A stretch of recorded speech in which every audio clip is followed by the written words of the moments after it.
بہت زیادہ مولانا بنانے کی بھی ضرورت نہیں ہے اور بہت زیادہ حافظ بھی بنانے کی ضرورت نہیں ہے،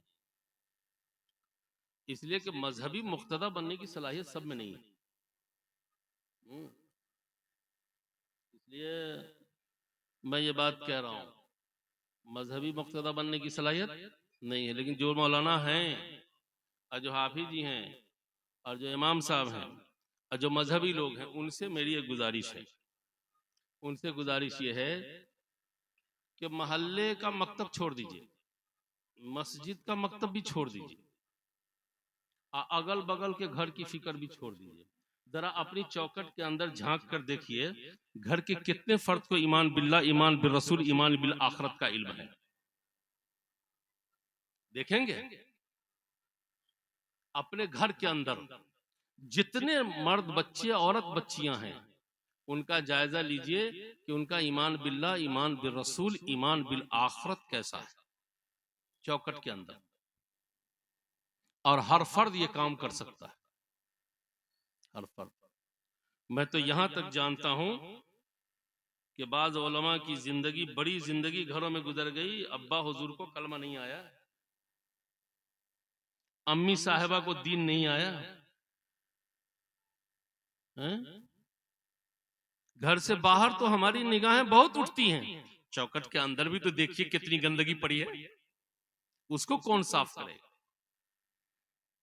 گھر کے افراد اگر عقائد اسلامی سے لیس نہیں ہوں گے تو کسی وقت بھی خطرے میں پڑ جائیں گے، وہ ہر وقت ان کی زندگی ان کا مذہب کیلے کے چھلکے پر ہے، اور جس کی زندگی جس کا مذہب کیلے کے چھلکے پر چلا جائے تو اس کا ہارٹ اٹیک ہونے میں دیر نہیں لگے، جسمانی ہارٹ اٹیک ہو کہ نہ ہو، ایمانی ہارٹ اٹیک تو کسی وقت بھی ہو سکتا ہے۔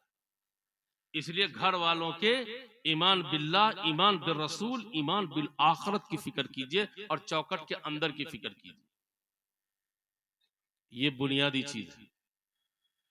ایک عرب عالم نے لکھا ہے کہ 4 چیزیں اگر کسی قوم میں مضبوطی سے ہوں گی تو وہ قوم بہت باوزن ہوگی، اور اس قوم کو ضائع کرنے کے لیے بڑی سے بڑی طاقت کو سوچنا پڑے گا۔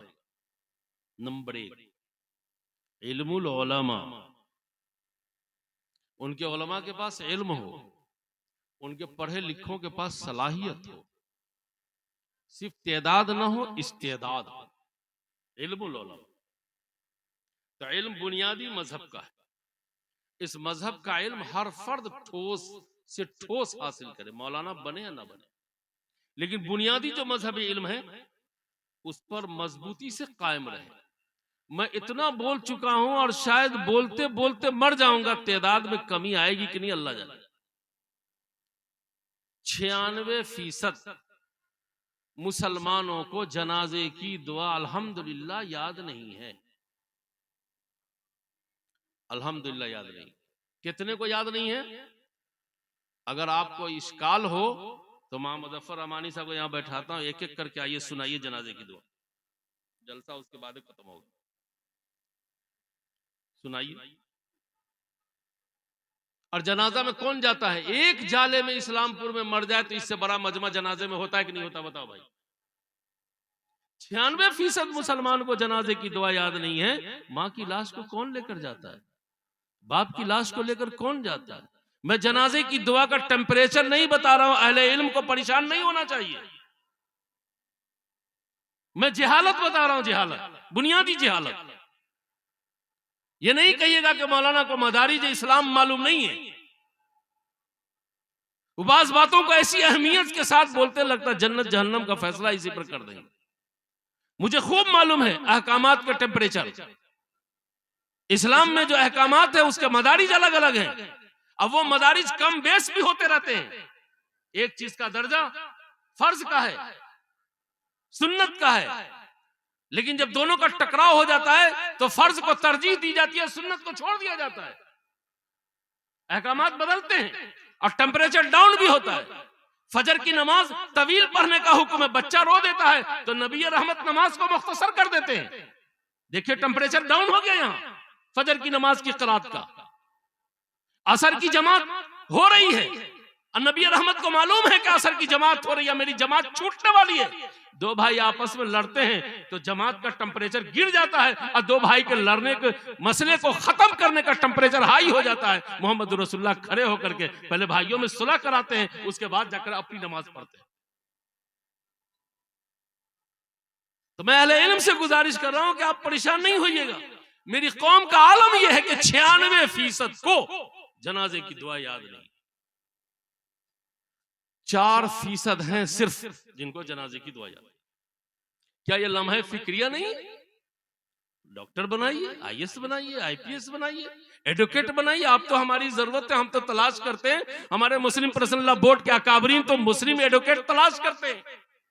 لیکن میں یہ نہیں چاہتا کہ آپ ایڈوکیٹ بن جائیں اور آپ کو کلمہ معلوم نہ ہو، دین معلوم نہ ہو، رسول معلوم نہ ہو، آخرت معلوم نہ ہو، حلال حرام کا امتیاز نہ ہو. اور یہ موٹی موٹی جو دعائیں معصورہ ہیں، اس سے بھی ہمارا ایڈوکیٹ محروم رہے، ہمارا تاجر محروم رہے، ہماری برادری مسلم برادری محروم رہے. یہ میرے لیے افسوس کی. اور سنیے، 75% مسلمانوں کو اب بھی عید اور بقرعید کی نماز نہیں پڑھنے آتی. امام صاحب سے کہا جاتا، کہاں امام نزول اسلام صاحب؟ وہ بھی امام، یہ آپ امام ہے نا. عیدگاہ میں کہا جاتا ہے امام صاحب نیت بیان کیجئے اور ترکیب بیان کیجئے. اور دیہات میں کہا جاتا ہے بھوج کے وقت کمرہ روپا جائے گا تو کمرہ پھلے گا. عید اور بقرعید کی نماز کی ترکیب 2 منٹ میں سنیے گا اور آپ نماز پڑھ لیجئے گا. ہم تو دیکھا ہے ایڑی اٹھا کر کے امام کو دیکھتے ہوئے کہ ان کا ہاتھ اوپر ہے کہ نیچے. یہ کرتے ہیں لوگ. اور ایک بزرگ تو سبحان ربی الاعلیٰ کی جگہ پر کہہ رہا تھا سبحان ربی لگا سبحان ربی لگا تو بہت پرانی بات.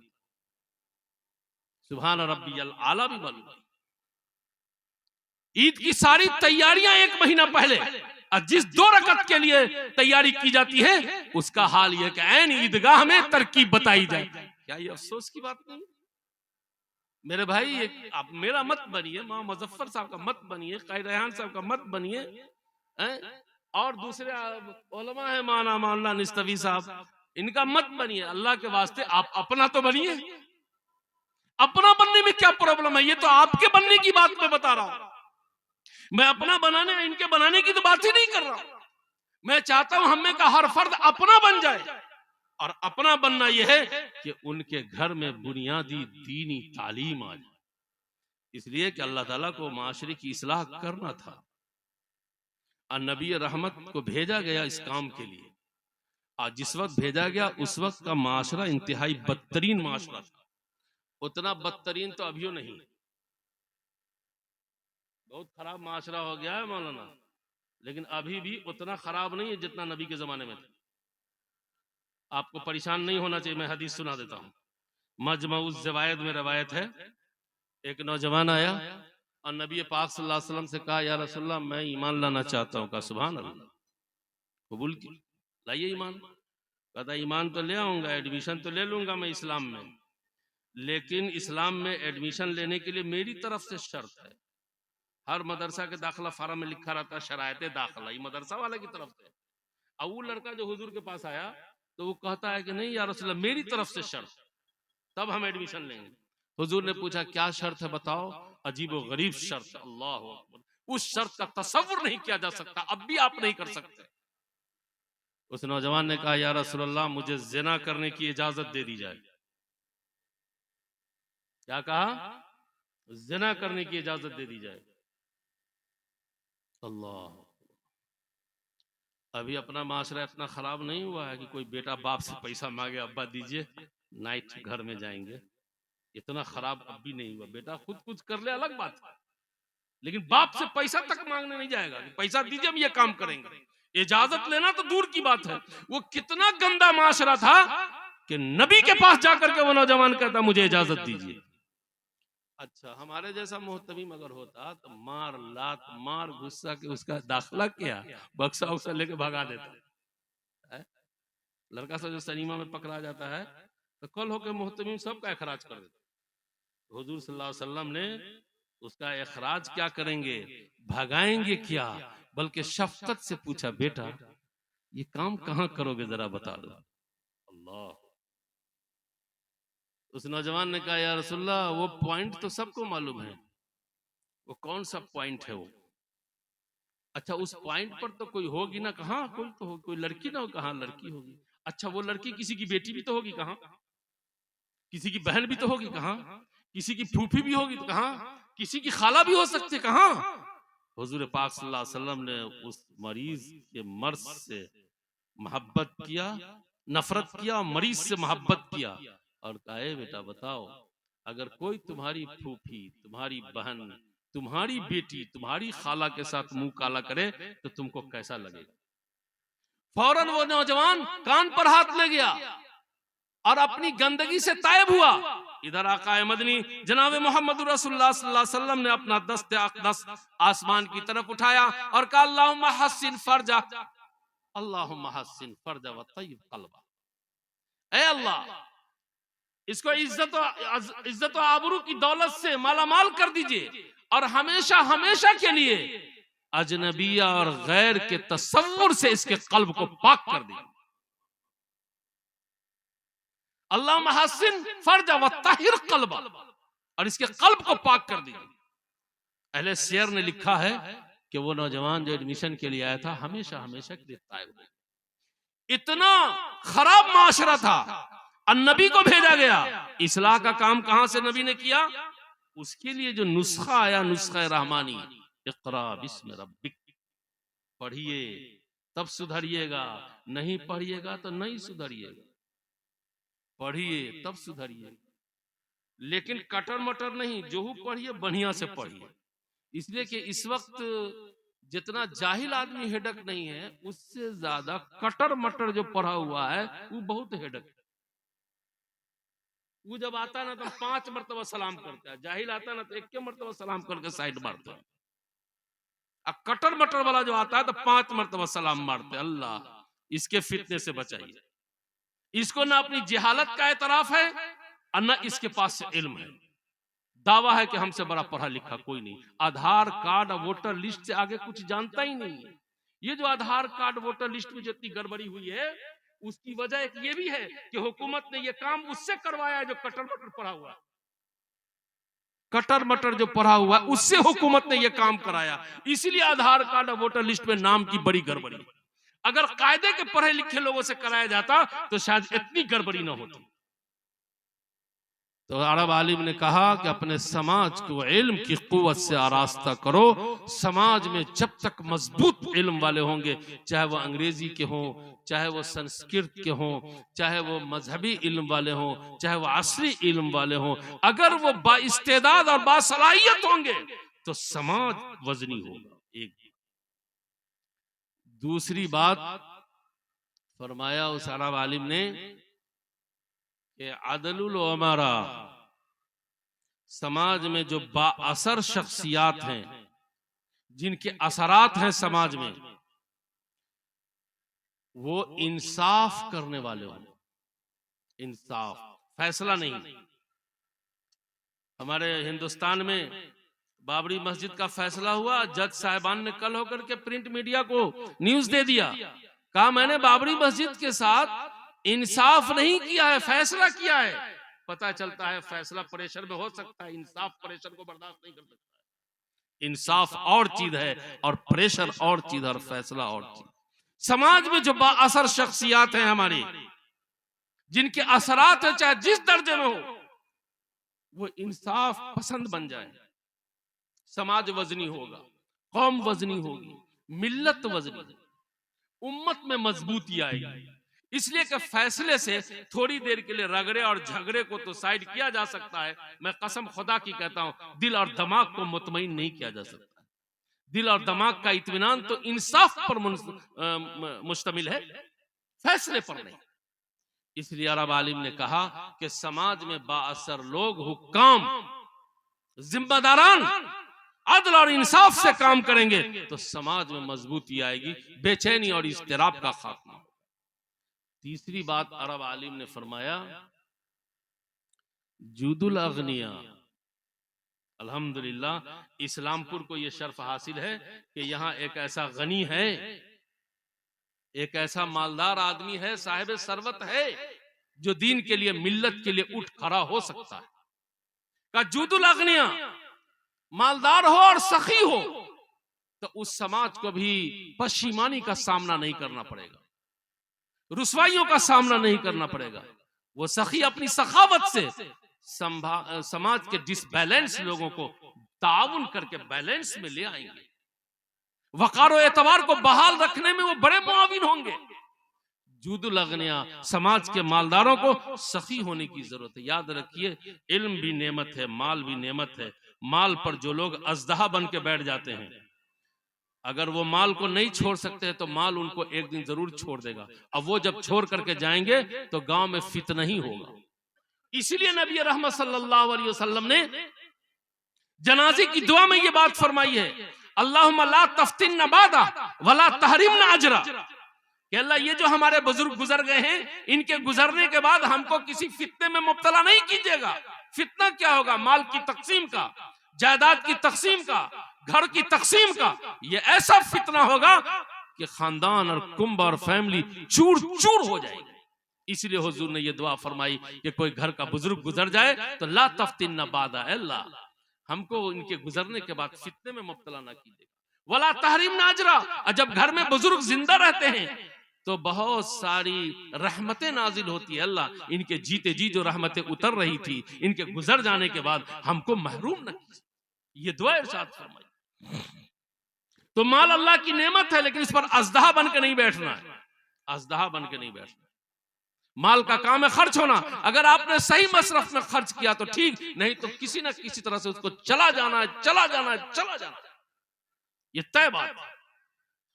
تو سماج میں اگر مالدار سخی ہوں گے تو سماج کو کبھی پشیمانی کا سامنا کرنا نہیں پڑے گا.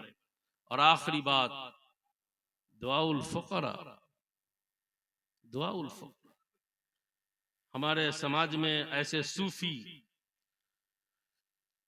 اور ایسے اللہ والے، ایسے بزرگ، ایسی شخصیتیں ہوں کہ وہ قسم کھا لیں تو جب تک قسم ان کی پوری نہ ہو جائے اس وقت تک موت نہ آئے. ایسے لوگ ہوں. دعاء الفقراء. دعاء الفقراء، فقراء سے مراد یہ بھک مانگے فقیر نہیں، وہ جو سراپا آستانہ عالی میں سربسجود رہنے والے لوگ ہیں. وہ آستانہ عالی میں یعنی بارگاہ خداوندی میں سربسجود رہنے والے لوگ، ایسے لوگ بھی ہیں. الحمدللہ ہمارے اس اطراف میں مختلف سلاسل کے اصفیاء، اتقیاء، ابرار، نیکوکار، ان کے متوسلین، ان کے معتقدین موجود ہیں جو راتوں کو، سردی کی رات کو بھی بستر چھوڑ کر کے اللہ کی محبت میں تڑپتے ہیں. بعض شخصیات وہ بھی ہیں جن کے ہاتھ بھی الگ ہو جاتے ہیں، ایسے ایسے اللہ اللہ. بعض شخصیتیں وہ بھی ہیں جن کو بے ہوش کر دیا گیا آپریشن کے لیے، جب دل باہر نکالا گیا تو آواز آ رہی تھی اللہ اللہ اللہ. ان کو میری آنکھوں نے دیکھا ہے اور آپ کی آنکھوں نے بھی دیکھا ہوگا، میں نام نہیں لوں گا. ایسے لوگوں کا سماج میں رہنا بھی ضروری ہے، جو علماء، جو صلحاء، جو ابرار، جو نیکوکار آپ کے ارد گرد طواف کر رہے ہیں. یہ مغیباتی فتنے سے بچانے میں یہ فوجی کمانڈر لوگ، یہ سب کمانڈر لوگ. ایک بزرگ نے لکھا ہے کسی اہل اللہ کا قدم اگر کسی گھر میں پہنچ جاتا ہے تو 100 سال کے لیے پوشیدہ فتنے اس گھر سے دور ہو جاتے ہیں. ان علماء کو کیا سمجھتے ہیں؟ یہ جو چاروں طرف گھومتے پھرتے ہیں پوشیدہ ہزاروں فتنے سے بچانے والے کمانڈر ہیں. کمانڈر یہ خدا کی طرف سے ہیں، یہ خدا کی فوج ہے جو دین کی حفاظت میں لگے ہیں، اور دینداروں کی بھی، دین والوں کی بھی حفاظت میں لگے ہیں. لہذا ایسے فقراء اور ایسے نیک صالح لوگ اگر ہماری آبادی میں ہوں گے تو اس آبادی کو پوشیدہ فتنہ کبھی تباہ اور برباد نہیں کر سکتا ہے. میں لمبے انتظار کے لیے اپنے مخلص دوست مولانا مظفر رحمانی صاحب، مولانا نذر الاسلام صاحب، قاری ریحان صاحب، حیدر بابو اور تمام حاضرین علماء جن کا علم بھی ہرا بھرا ہے اور جن کی فکر بھی تازہ ہے، اور ان سب سے میں معذرت کرتا ہوں، میں نے طول کلامی کی ہے. اگر اس میں کوئی بات نفع کی آپ تک پہنچ گئی ہو تو خدا را اس کو اپنی زندگی سے جوڑنے کی کوشش کیجیے گا. میں نے حدیث پڑھی تھی، نبی رحمت صلی اللہ علیہ وسلم نے ارشاد فرمایا، لوگو مرنے والوں کا تم پر یہ حق ہے ان کی اچھائیوں کو بیان کرو اور ان کی زندگی میں جو کمی کوتاہی تھی اس کے لیے اپنی زبان پہ تالا لگا لو. لگا لیں گے؟ جو لوگ دنیا سے چلے گئے ہیں ان کی کمی کوتاہی کو نہیں نہ بیان کریں گے؟ نہیں بیان، یہ ان کا حق ہے. جو بیان کرے گا ان کے حق میں سین مارنے والا ہوگا. اس لیے یہ بہت بڑا حق ہے جو گزر گئے دنیا سے، ان کی برائیاں، ان کی کمزوریوں کو نہ چھیڑیے اور ان کی خوبیوں کو، ان کی اچھائیوں کو بیان کیجیے. اذکروا محاسن موتاکم وکفوا عن مساویہم. اللہ تعالیٰ ان منتشر متفرق غیر مرتب باتوں کو شرف قبولیت بخشے. ربنا تقبل منا انك انت السميع العليم بحرمة محمد ابو بکر وعمر وعثمان وعلی واصحابہ اجمعین وبرحمتك یا ارحم الراحمین. واخر دعوانا الحمد للہ رب العالمین.